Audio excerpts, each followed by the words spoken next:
ಒಂದು ಕಡೆ ಚಲುವರಾಯಸ್ವಾಮಿಯವರು ಯಾವ ರೀತಿಯಾದಂತಹ ಪ್ರತಿಕ್ರಿಯೆ ಕೊಟ್ಟರು ಅಂತ ಹೇಳಿ ಮತ್ತೊಂದು ಕಡೆ ರೈತರು ಆಕ್ರೋಶವನ್ನ ಕೂಡ ಹೊರಹಾಕ್ತಿದ್ದಾರೆ. ಇದಿಷ್ಟೇ ಅಲ್ಲ, ಇದರ ಹಿಂದೆ ಹಲವು ಅನುಮಾನಗಳು ಕೂಡ ವ್ಯಕ್ತವಾಗ್ತಾ ಇದೆ. ಅದಕ್ಕೆ ಸಂಬಂಧಪಟ್ಟಂತ ಒಂದು ವರದಿ ಕೂಡ ಇದೆ, ನೋಡ್ಕೊಂಡ್ ಬನ್ನಿ.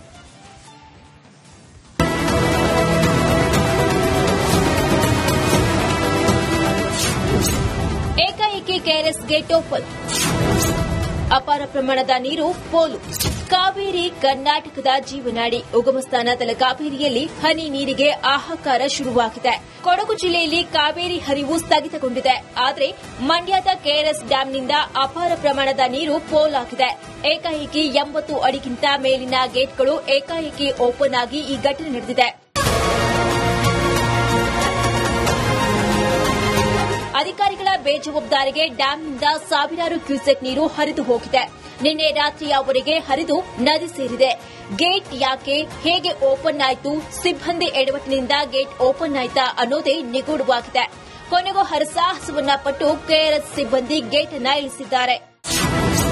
ಕಲ್ಯಾಣ ಕರ್ನಾಟಕದ ರೈತರಿಗೆ ಬಿಗ್ ಶಾಕ್.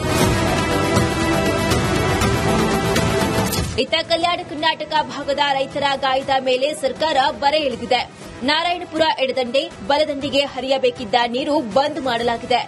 ಯಾದಗಿರಿ, ಕಲಬುರಗಿ, ವಿಜಯಪುರ ರೈತರಿಗೆ ಸಂಕಷ್ಟ ಎದುರಾಗಿದೆ. ಕಾಲುವೆಯಲ್ಲಿ ನೀರು ಇಲ್ಲದೆ ಭತ್ತದ ಬೆಳೆ ಒಣಗುತ್ತಿದೆ. ಏಪ್ರಿಲ್ 10ರವರೆಗೆ ನೀರು ಹರಿಸಬೇಕಂತೇಳಿ ನಮ್ದೊಂದು ಒತ್ತಾಯ ಸರ್ಕಾರಕ್ಕೆ.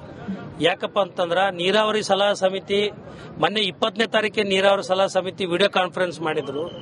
25ನೇ ತಾರೀಕು ಬೆಳಗ್ಗೆವರೆಗೂ ನೀರು ಹರಿಸ್ತೀನಿ ಅಂತೇಳಿ ಈಗಾಗಲೇ ಭತ್ತ ಬೆಳೆದ್ ನಿಂತದ. ಏಪ್ರಿಲ್ 20ನೇ ತಾರೀಕು, ಏಪ್ರಿಲ್ 10ನೇ ತಾರೀಕು ನೀರು ಬಿಟ್ರೆ ಭತ್ತದ ಬೆಳೆ ಏನಾರೇ ಕೈಗೆ ಬರಬಹುದು. ಇಲ್ಲಪ್ಪ ಅಂದ್ರೆ ಸಂಪೂರ್ಣ ನಾಶವಾಗ್ತಂಥದ್ದು. ಸತತವಾಗಿ ನೀರು ಹರಿಸಿ ಏಪ್ರಿಲ್ 10ರವರೆಗೆ ನೀರು ಹರಿಸಬೇಕು ಅಂತೇಳಿ ನಾವು ಮಾಧ್ಯಮದ ಮುಖಾಂತರ ಮತ್ತು ಹೋರಾಟದ ಮುಖಾಂತರ ಸರ್ಕಾರಕ್ಕೆ ಮನವಿಯನ್ನ ಮಾಡ್ಕೊತಾ ಇದೀವಿ. ರಾಜ್ಯದಲ್ಲಿ ಮಳೆ ಚೆಲ್ಲಾಟವಾಡ್ತಿದ್ರೆ ಜೀವಜಲಕ್ಕೆ ಹಾಹಾಕಾರ ಶುರುವಾಗಿದೆ. ಕೆಆರ್ಎಸ್ನಿಂದ ನೀರು ಪೋಲಾಗಿರೋದು ರೈತರ ಕಿಚ್ಚು ಸ್ಫೋಟ ಆಗಿದೆ. ಅತ ಯಾದಗಿರಿಯಲ್ಲಿ ತೆಲಂಗಾಣಕ್ಕೆ 10 ಟಿಎಂಸಿ ನೀರು ಹರಿಸಿರೋದು ಅನ್ನದಾತರನ್ನ ಕೆರಳಿಸಿದೆ. News desk, Republic Kannada.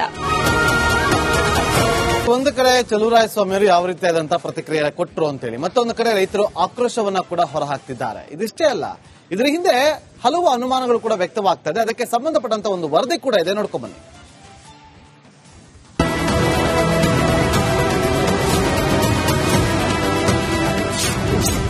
ಏಕಾಏಕಿ ಕೆಆರ್ಎಸ್ ಗೇಟ್ ಓಪನ್, ಅಪಾರ ಪ್ರಮಾಣದ ನೀರು ಪೋಲು. ಕಾವೇರಿ ಕರ್ನಾಟಕದ ಜೀವನಾಡಿ. ಉಗಮ ಸ್ಥಾನ ತಲಕಾವೇರಿಯಲ್ಲಿ ಹನಿ ನೀರಿಗೆ ಹಾಹಾಕಾರ ಶುರುವಾಗಿದೆ. ಕೊಡಗು ಜಿಲ್ಲೆಯಲ್ಲಿ ಕಾವೇರಿ ಹರಿವು ಸ್ಥಗಿತಗೊಂಡಿದೆ. ಆದರೆ ಮಂಡ್ಯದ ಕೆಆರ್ಎಸ್ ಡ್ಯಾಂನಿಂದ ಅಪಾರ ಪ್ರಮಾಣದ ನೀರು ಪೋಲಾಗಿದೆ. ಏಕಾಏಕಿ 80 ಅಡಿಗಿಂತ ಮೇಲಿನ ಗೇಟ್ಗಳು ಏಕಾಏಕಿ ಓಪನ್ ಆಗಿ ಈ ಘಟನೆ ನಡೆದಿದೆ. ಅಧಿಕಾರಿಗಳ ಬೇಜವಾಬ್ದಾರಿಗೆ ಡ್ಯಾಂನಿಂದ ಸಾವಿರಾರು ಕ್ಯೂಸೆಕ್ ನೀರು ಹರಿದು ಹೋಗಿದೆ. ನಿನ್ನೆ ರಾತ್ರಿಯವರೆಗೆ ಹರಿದು ನದಿ ಸೇರಿದೆ. ಗೇಟ್ ಯಾಕೆ, ಹೇಗೆ ಓಪನ್ ಆಯಿತು, ಸಿಬ್ಬಂದಿ ಎಡವಟ್ಟಿನಿಂದ ಗೇಟ್ ಓಪನ್ ಆಯ್ತಾ ಅನ್ನೋದೇ ನಿಗೂಢವಾಗಿದೆ. ಕೊನೆಗೂ ಹರಸಾಹಸವನ್ನ ಪಟ್ಟು ಕೆಆರ್ಎಸ್ ಸಿಬ್ಬಂದಿ ಗೇಟ್ ಅನ್ನ ಇಳಿಸಿದ್ದಾರೆ. ಕಲ್ಯಾಣ ಕರ್ನಾಟಕದ ರೈತರಿಗೆ ಬಿಗ್ ಶಾಕ್. ಇತ್ತ ಕಲ್ಯಾಣ ಕರ್ನಾಟಕ ಭಾಗದ ರೈತರ ಗಾಯದ ಮೇಲೆ ಸರ್ಕಾರ ಬರೆ ಎಳೆದಿದೆ. ನಾರಾಯಣಪುರ ಎಡದಂಡೆ, ಬಲದಂಡಿಗೆ ಹರಿಯಬೇಕಿದ್ದ ನೀರು ಬಂದ್ ಮಾಡಲಾಗಿದೆ. ಯಾದಗಿರಿ, ಕಲಬುರಗಿ, ವಿಜಯಪುರ ರೈತರಿಗೆ ಸಂಕಷ್ಟ ಎದುರಾಗಿದೆ. ಕಾಲುವೆಯಲ್ಲಿ ನೀರು ಇಲ್ಲದೆ ಭತ್ತದ ಬೆಳೆ ಒಣಗುತ್ತಿದೆ. ಏಪ್ರಿಲ್ 10ರವರೆಗೆ ನೀರು ಹರಿಸಬೇಕಂತೇಳಿ ನಮ್ದೊಂದು ಒತ್ತಾಯ ಸರ್ಕಾರಕ್ಕೆ. ಯಾಕಪ್ಪ ಅಂತಂದ್ರ ನೀರಾವರಿ ಸಲಹಾ ಸಮಿತಿ ಮೊನ್ನೆ 20ನೇ ತಾರೀಕಿಗೆ ನೀರಾವರಿ ಸಲಹಾ ಸಮಿತಿ ವಿಡಿಯೋ ಕಾನ್ಫರೆನ್ಸ್ ಮಾಡಿದ್ರು. 25ನೇ ತಾರೀಕು ಬೆಳಗ್ಗೆವರೆಗೂ ನೀರು ಹರಿಸ್ತೀನಿ ಅಂತೇಳಿ ಈಗಾಗಲೇ ಭತ್ತ ಬೆಳೆದ್ ನಿಂತದ. ಏಪ್ರಿಲ್ 20ನೇ ತಾರೀಕು, ಏಪ್ರಿಲ್ 10ನೇ ತಾರೀಕು ನೀರು ಬಿಟ್ರೆ ಭತ್ತದ ಬೆಳೆ ಏನಾರೇ ಕೈಗೆ ಬರಬಹುದು. ಇಲ್ಲಪ್ಪ ಅಂದ್ರೆ ಸಂಪೂರ್ಣ ನಾಶವಾಗ್ತಂಥದ್ದು. ಸತತವಾಗಿ ನೀರು ಹರಿಸಿ ಏಪ್ರಿಲ್ 10ರವರೆಗೆ ನೀರು ಹರಿಸಬೇಕು ಅಂತೇಳಿ ನಾವು ಮಾಧ್ಯಮದ ಮುಖಾಂತರ ಮತ್ತು ಹೋರಾಟದ ಮುಖಾಂತರ ಸರ್ಕಾರಕ್ಕೆ ಮನವಿಯನ್ನ ಮಾಡ್ಕೊತಾ ಇದೀವಿ. ರಾಜ್ಯದಲ್ಲಿ ಮಳೆ ಚೆಲ್ಲಾಟವಾಡ್ತಿದ್ರೆ ಜೀವಜಲಕ್ಕೆ ಹಾಹಾಕಾರ ಶುರುವಾಗಿದೆ. ಕೆಆರ್ಎಸ್ನಿಂದ ನೀರು ಪೋಲಾಗಿರೋದು ರೈತರ ಕಿಚ್ಚು ಸ್ಫೋಟ ಆಗಿದೆ. ಅತ ಯಾದಗಿರಿಯಲ್ಲಿ ತೆಲಂಗಾಣಕ್ಕೆ 10 ಟಿಎಂಸಿ ನೀರು ಹರಿಸಿರೋದು ಅನ್ನದಾತರನ್ನ ಕೆರಳಿಸಿದೆ. News desk, Republic Kannada. ಸುಳ್ಳನ್ನ ಹೇಳಿದ್ರಾ? ಮಂಡ್ಯದಲ್ಲಿ ರೈತ ಮುಖಂಡರು ಗಂಭೀರವಾದಂತಹ ಆರೋಪವನ್ನ ಮಾಡಿದ್ದಾರೆ. ಕಾಂಗ್ರೆಸ್ ಸರ್ಕಾರದ ವಿರುದ್ಧ ಮಂಡ್ಯದ ಅನ್ನದಾತರು ಕಿಡಿಕಾರಿದ್ದಾರೆ. ಏಕಾಏಕಿ ಕೆಆರ್ಎಸ್ ಗೇಟ್ ಓಪನ್ ಮಾಡಿ ತಮಿಳುನಾಡಿಗೆ ನೀರನ್ನು ಹರಿಸಿದ್ದಾರೆ ಅಂತೇಳಿ ಗಂಭೀರವಾದಂತಹ ಆರೋಪವನ್ನ ಮಾಡಿದ್ದಾರೆ. 24 ಗಂಟೆಯಿಂದ ಸತತವಾಗಿ ನೀರು ಹರಿತಾ ಇದೆ. ಕೆಆರ್ಎಸ್ ಗೇಟ್ ಓಪನ್ ಮಾಡೋದಕ್ಕೆ ಕಾರಣ ಏನು ಅನ್ನೋ ಅನುಮಾನಗಳು ಉಟ್ಕೊಳ್ತಾ ಇದೆ. ಅಂದ್ರೆ ತಮಿಳುನಾಡಿಗೆ ನೀರನ್ನು ಹರಿಸಿದ್ರ, ಇಲ್ಲಿ ನಮ್ಮ ರೈತರಿಗೆ ಇನ್ನೊಂದು ತಿಂಗಳು ಹೋದ್ರೆ ನೀರು ಸಿಗೋದಿಲ್ಲ, ಕುಡಿಯೋದಕ್ಕೆ ಹೋಗ್ಲಿ ರೈತರಿಗೆ ನೀರು ಸಿಗೋದಿಲ್ಲ ಬೆಳೆಯನ್ನ ಬೆಳೆಯೋದಕ್ಕೆ. ಇಂತಹ ಸಂದರ್ಭದಲ್ಲಿ ನೀರನ್ನ ಉಳಿಸಿಕೊಳ್ಳುವಂತ ಕೆಲಸ ಆಗಬೇಕಾಗಿತ್ತು, ಆದ್ರೆ ನೀರನ್ನ ಹರಿಸುವ ಕೆಲಸ ಆಗಿದೆ. ಇದರ ಹಿಂದೆ ಯಾರಿದ್ದಾರೆ? ತನಿಖೆಗೆ ಆದೇಶ ಕೊಡುತ್ತಾ ಸರ್ಕಾರ? ರೈತರೇನ್ ಮಾತಾಡಿದಾರೆ ಕೇಳಿ.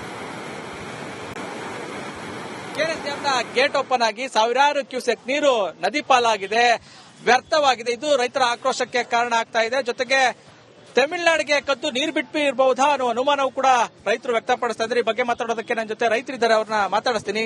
ಸರ್, ಇತ್ತೀಚೆಗಷ್ಟೇ ಅಂದ್ರೆ ಕೆಲವು ವರ್ಷಗಳಿಂದಷ್ಟೇ ಗೇಟ್ ಅನ್ನ ಬದಲಾವಣೆ ಮಾಡುವ ಕೆಲಸ ಮಾಡಿದ್ರು, ಆದ್ರೂ ಕೂಡ ಈಗ ಏಕಾಏಕಿ ಗೇಟ್ ಓಪನ್ ಆಗಿತ್ತು ಅಂತ ಹೇಳ್ತಾರೆ. ಏನ್ ಹೇಳ್ತೀರಿ? ಅದು ಪವಾಡನೇ ಇರಬೇಕು. ಏನು ಏಕ್ತವ್ 100 ವರ್ಷ ಆಯ್ತಾ ಬಂತು ಕೆಆರ್ಎಸ್ ಡ್ಯಾಮ್ಗೆ, ಯಾವಾಗ್ಲೂ ಆಗಿರ್ಲಿಲ್ಲ. ಈಗ ಇದ್ದಕ್ಕಿದ್ದಂಗೆ ಹೆಂಗ್ ಓಪನ್ ಆಗ್ಬಿಡ್ತದ? ಬದಲಾವಣೆಗಳು ಮಾಡಿದ್ದಾರೆ, ಎಲ್ಲಾ ಗೇಟು ಬದಲಾವಣೆ ಮಾಡಿದ್ದಾರೆ ಬೊಮ್ಮಾಯಿ ಪೀರಿಯಡ್ ನಲ್ಲಿ. ಈಗ ಹೆಂಗೆ ಏಕಾಏಕಿ ಓಪನ್ ಆಗ್ಬಿಡ್ತದ?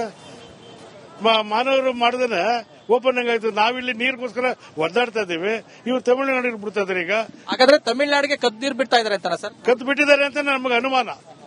ಇದು ಸತ್ಯ ಗೊತ್ತಾದ್ರೆ ನಮಗೆ ಮುಂದಿನ ದಿನಗಳಲ್ಲಿ ಇಲ್ಲಿ ಇಂಜಿನಿಯರ್ ಆಫೀಸಲ್ಲೇ ಇವ್ರನ್ನು ಸಖತ್ತಾಗಿ ನಾವು ಕ್ಲಾಸ್ ತಗೋತೀವಿ.